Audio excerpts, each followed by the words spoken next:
کر بھلا سو ہو بھلا۔ ایک دفعہ کا ذکر ہے کہ ایک بطخ دریا کے کنارے رہتی تھی، کیونکہ اس کا نر مر چکا تھا۔ وہ بیچاری ہمیشہ بیمار رہتی تھی۔ ایک دن اس کی طبیعت زیادہ خراب ہو گئی تو وہ ڈاکٹر کے پاس گئی۔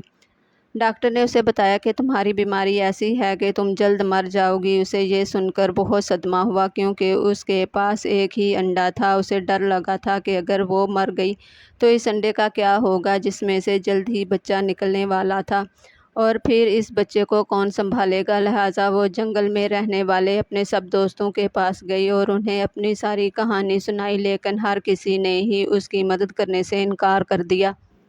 بیچاری بطخ نے ان کی بہت منتیں کی کہ خدا کے لیے تم لوگ مرنے کے بعد میرے بچے کو اپنا سایہ دینا، لیکن کسی نے اس کی بات نہ مانی۔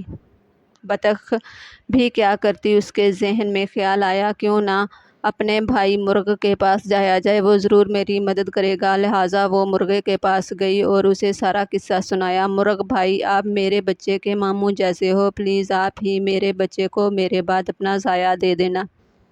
مرغا بولا، میں تمہارے بچے کو رکھ لیتا، مگر میری بیگم مرغی یہ بات نہیں مانے گی، لہٰذا مجھے بہت افسوس سے کہنا پڑ رہا ہے کہ یہ کام نہیں کر سکتا، لہٰذا تم مجھے معاف کر دینا۔ بطخ ادھر سے مایوس ہو کر اپنے گھر واپس آ گئی اور سوچنا شروع کر دیا کہ اب کیا کیا جائے۔ اچانک اس کے ذہن میں ایک ترکیب آئی اور اس نے موقع ڈھونڈ کر یہ کام انجام دے دیا اور خود جا کر ایک درخت کے کنارے بیٹھ گئی۔ اس کے بعد بطخ کی طبیعت اور بگڑ گئی اور ایسی بگڑی کہ اس کی موت ہو گئی۔ جب مرغی کے انڈوں سے بچے باہر نکلے تھے، ان میں سے ایک بطخ کا بچہ بھی تھا۔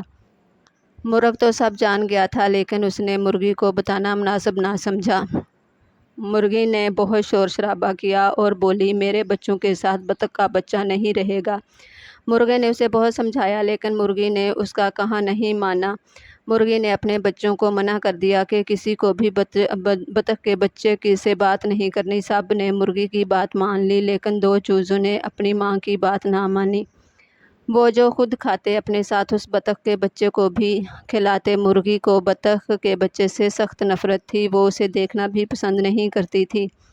ایک دن مرغی کے ذہن میں خیال آیا کہ ہم سب مل کر دریا کے کنارے سیر کو جائیں گے، ہم سب واپس آ جائیں گے اور بطخ کے بچے کو وہیں چھوڑ آئیں گے، یوں اس سے جان چھوٹ جائے گی۔ وہ لوگ سیر کو نکلے، وہاں پہنچتے ہی چوزا دریا کے کنارے چلا گیا اور ڈوبنے لگا۔ یہ دیکھ کر مرغی زور زور سے چیخنے چلانے لگی۔ چونکہ بطخ کے بچے کو تیرنا آتا تھا، لہٰذا اس نے فوراً دریا میں تیرنا شروع کر دیا اور اس چوزے کو نکال کر باہر لے آیا۔ مرغی نے جب دیکھا تو اسے اپنے کیے پر بڑی شرمندگی ہوئی اور اس نے بطخ کے بچے سے معافی مانگ کر اسے اپنا بیٹا بنا لیا۔ اس طرح وہ سب ہنسی خوشی رہنے لگے۔ دیکھا بچوں، کیسے بطخ کے بچے نے مرغی کو بچے کو بچایا اور کیسے اس کا بھلا ہوا، اور اسی لیے تو کہتے ہیں کہ کر بھلا سو ہو بھلا۔